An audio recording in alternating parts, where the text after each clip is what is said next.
السلام علیکم دوستانو، شیردل تخنیکی معلوماتی چینل ته ښه راغلاست. الله تعالی دې وکړي د صحت او عافیت جامه پتن ولر. زموږ د نن ورځې ټاپک او موضوع د فیوز د مهمو معلوماتو او د فیوز د ډولونو پر رابطه باندې ده.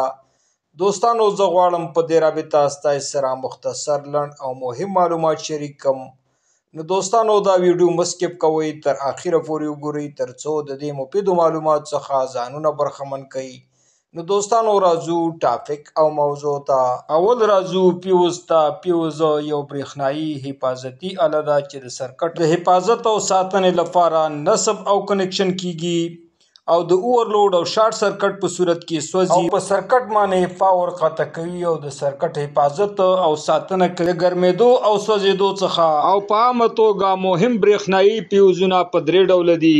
اول HRC فیوز، دویم کارټیج فیوز، دریم ریویریبل فیوز. اول راځو HRC فیوز ته چې د های امپیر لپاره یعنی لوړ امپیر لپاره نصب او کنکشن کیږي په الکتریکل په عمومي مین بورډونو کې. هغه مین بورډونه چې های امپیر ولري نصب او کنکشن کیږي لکه د سب سټیشن مین بورډونه او د ډیسټریبیوشن مین بورډونه. دوهم راځو کارټیج فیوز ته چې دا د نورمال امپیر لپاره نصب او کنکشن کیږي په انډسټریانو، کورونو، دفترونو او دکانونو کې. دریم او اخیری راځو ریویریبل فیوز ته چې دا فیوز دوستانو د لو امپیر لپاره په برېښنایي الکتریکل او الکترونیک سرکټونو کې نصب او کنکشن کیږي. نو دوستانو دا وا زموږ د نن ورځې ټاپک او موضوع چې د فیوز د مهمو معلوماتو او د دې د ډولونو پر رابطه باندې وا.